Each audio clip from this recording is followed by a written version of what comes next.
चलिए बच्चों, अब आगे हम पढ़ते हैं लंबाई का मापन। क्या पढ़ेंगे बेटा? लंबाई का मापन। लंबाई का मापन। ठीक बच्चों, लंबाई के मापन कैसे पढ़ेंगे आइए देखते हैं। देखिए यहाँ पर लंबाई का मापन में हम कई अत्यंत छोटी दूरियों का मापन कैसे करेंगे और अत्यंत बड़ी दूरियों का मापन कैसे करेंगे, ये सब हम यहाँ सीखेंगे। ठीक है, आइए बेटा चलते हैं अब इसको सॉल्व करने की तरफ हम, फिर उसके आगे बताते हैं उसके बाद। चलिए बच्चों, पहले नंबर पे हम ये लिखेंगे अत्यंत छोटी दूरियों का मात्रक। अत्यंत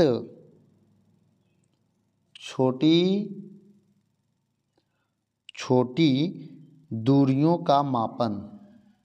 दूरियों का मापन। बेटा जो लिख रहे हैं वही सही है, मुंह से कभी कभी कुछ वर्ड निकल जाए उस पर ध्यान मत देना। ठीक है, आइए अब हम सॉल्व करते हैं। अब देखिए बच्चों, सबसे पहले हम क्या लिखेंगे इसमें। बच्चों अत्यंत छोटी में क्या आता है? देखो अत्यंत छोटी दूरी में जैसे अणुओं का व्यास, परमाणुओं का आकार मापने के लिए उपयोग की जाती हैं विधियां। किसके लिए? अणु, परमाणु, उनके लिए अत्यंत छोटी दूरियों को मापन किया जाता है।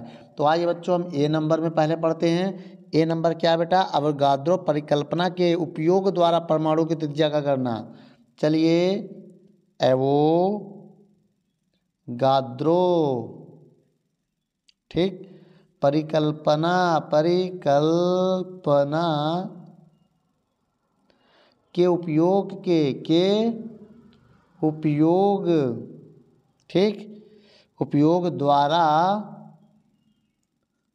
परमाणु की त्रिज्या की गणना के द्वारा परमाणु की त्रिज्या की गणना, त्रिज्या की गणना।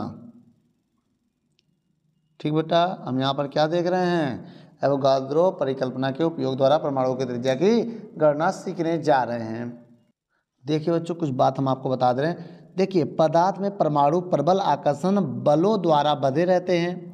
एवोगाद्रो के अनुसार पदार्थ के 1 ग्राम परमाणु में, बेटा पदार्थ के 1 ग्राम परमाणु में एवोगाद्रो परमाणु कितने होते हैं? 6.023 इंटू 10 की पावर। बेटा हम आपको यहाँ बता दे रहे हैं, नोट डाल के लिख लेना। देखिए बेटा 1 ग्राम पदार्थ के 1 ग्राम में, पदार्थ के 1 ग्राम में, समझना, परमाणु 6.023 इंटू 10 की पावर 23 परमाणु होते हैं। बेटा इतने होते हैं, 1 ग्राम में परमाणु होते हैं। ये आप ध्यान दीजिएगा, ये भी काम आएगा। थोड़ा नोट डाल के हमने इसीलिए लिखवा दिया है। ठीक, अब देखिए हम क्या करेंगे। अब देखिए एक बात और, ये परमाणु पदार्थ के लगभग 2/3 आयतन घेरते हैं। ये जो परमाणु होते हैं, ये नोट कर लेना बेटा, ये जो परमाणु होते हैं वो पदार्थ का 2/3 आयतन घेरते हैं। समझ गए ना? अब आगे हम सॉल्व करने जा रहे हैं, समझ लेना बेटा। और एक थोड़ा सा और पॉइंट लिख लेना। अब देखिए अभी हम आगे बता देंगे, नोट डाल के नोट कर लीजिएगा। चलिए बेटा अब सॉल्व करते हैं। माना, अब यहाँ से हम उसको कैलकुलेट करने चलना बच्चों। कैसे कैलकुलेट करेंगे?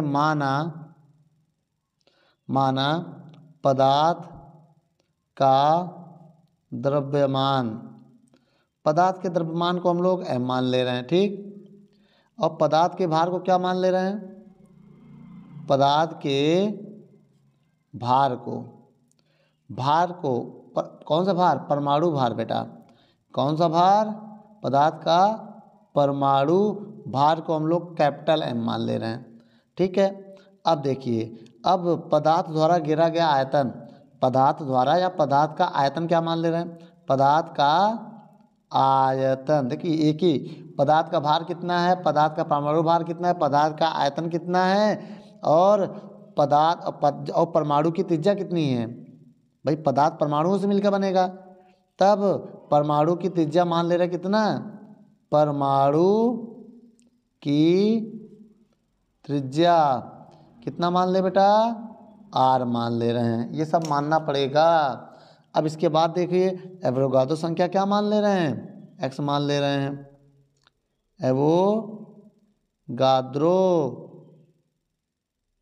एवोगाड्रो संख्या कितना मान ले रहे हैं कि संख्या बराबर n, इतना मान लिया। अब देखिए अब इसके बाद कैलकुलेशन का काम चालू करते हैं। आप थोड़ा ध्यान दीजिएगा बच्चों, मेरी बात को ध्यान से सुनिएगा। अतः ठीक, अब देखिए 1 ग्राम पदार्थ में, 1 ग्राम पदार्थ में परमाणु की संख्या,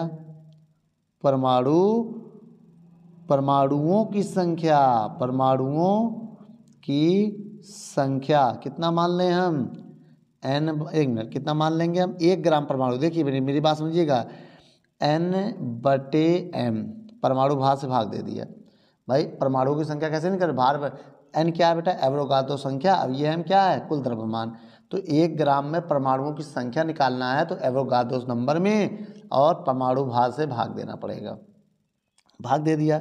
अब 1 ग्राम की बदली अगर हम आपसे कहें नहीं 1 ग्राम में नहीं, m ग्राम में बताओ, m ग्राम में पदार्थ में परमाणुओं की संख्या बताओ, परमाणुओं की संख्या। तब आप क्या बताएंगे आप भाई, m से गुणा कर देंगे इसमें, और क्या करेंगे हम, तो m गुणे n/M हो जाएगा। स्मॉल m कैपिटल n का मतलब समझ रहे हैं ना आप, यहाँ मैंने बता दिया स्मॉल m कैपिटल n का मतलब।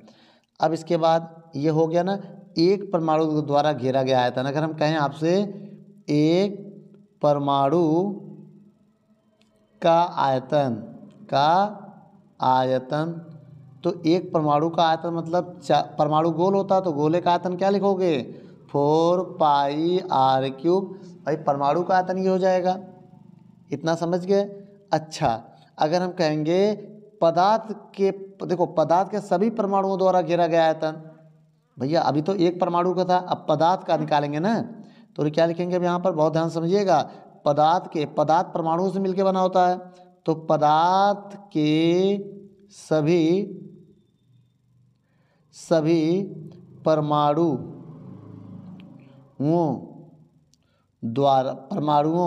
पदार्थ के सभी परमाणुओं का आयतन। अब हम कैसे निकालेंगे बेटा, अब यहाँ समझने की बात है, आयतन है ये। अब देखिए बेटा सबसे बड़ी बात यहाँ आ गया, अब इसका आयतन इधर हम सॉल्व करते रहे। देखो तो इसमें गुणा हो जाएगा इनका। देखो कितने m ग्राम में परमाणुओं की संख्या, कुल कितने परमाणु हैं, m गुणे N/M और गुणे आयतन 4/3 एक परमाणु का πr3। अब ये हो गया कुल नंबर। अब इसे सॉल्व तो कर नहीं सकते हैं, करना होगा, करेंगे भी आगे चल के। इतना समझ में आ गया। अब इसके बाद कहानी समझिए, अब इसके बाद की कहानी आप ये समझिए पहले मेरी।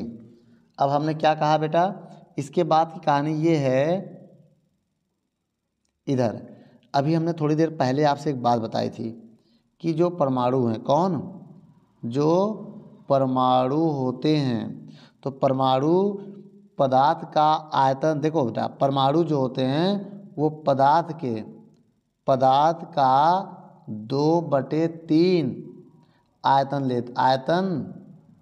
आयतन घेरते हैं। क्या करते हैं, घेरते हैं। इतना समझ गया बेटा, घेरते हैं। तो इसका यह मतलब हो गया। तो अब देखिए परमाणु और पदार्थ दोनों में क्या अंतर हो गया, परमाणु 2/3 आयतन घेरते हैं ना। अब एक काम करो, V क्या है, पदार्थ का आयतन। किसका आयतन था, पदार्थ का आयतन था। ठीक है, अब यहाँ पर हम आपको फार्मूला बता रहे हैं, कुल आयतन कितना होगा। अगर हम कुल आयतन की बात करें, कुल आयतन तो 2/3V। भाई 2/3 आयतन को 20 लिखते हैं। कुल आयतन, अब एक इधर तो भी निकालें कुल आयतन। देखो पदार्थ के सभी परमाणुओं का आयतन, ये भी तो कुल आयतन होगा। तो ये कुल आयतन बराबर हो जाएगा। जब ये दोनों बराबर हो जाएंगे तब क्या होगा, आइए बराबर कर लेते हैं। अब देखिए हमें त्रिज्या निकालना है, इन दोनों को बराबर कर लेते हैं। इसको समीकरण 1 मान ले रहे हैं, इसको समीकरण 2 मान ले रहे हैं। अब यहाँ लिखेंगे समीकरण 1 व 2 से, समीकरण 1 व 2 से। चलो भैया अब बराबर करो, M गुणे N/M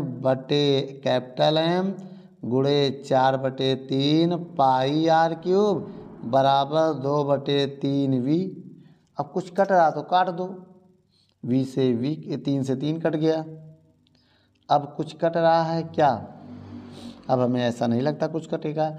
अब देखिए बेटा 2 से 2 भी कट रहा ना, 2 एक कम 2 दूनी 4। देखिए बच्चों इसके बाद अब देखिए यहाँ से हम आर क्यूब को केवल रोकेंगे, आर क्यूब को रोकेंगे।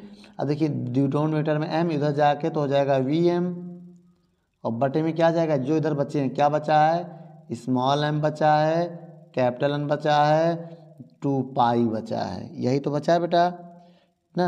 अब हम इसके इधर से जब पावर हटाएंगे आर का मान इधर से हम हटाएंगे तो इधर हो जाएगा Vm/2 pi small n capital N लिखने के बाद इसकी पावर लिखेंगे 1/3। क्या लिखेंगे 1/3। ये हमारा जो आ गया आंसर। ठीक बेटा, इधर यू जाके पावर इनवर्स में हो जाएगा, 1/3 आ गया पावर। ये बात समझिएगा, ये 1 है, ये बटे है और ये 3 है। ठीक, 1/3 हो गया। अब आपको पता है बेटा m क्या है, सब बता ही दिया था हमने इससे पहले। तो ये है त्रिज्या का सूत्र बेटा। ये क्या है, यह सूत्र है बेटा, वीडियो को रोक कर नोट कर लो।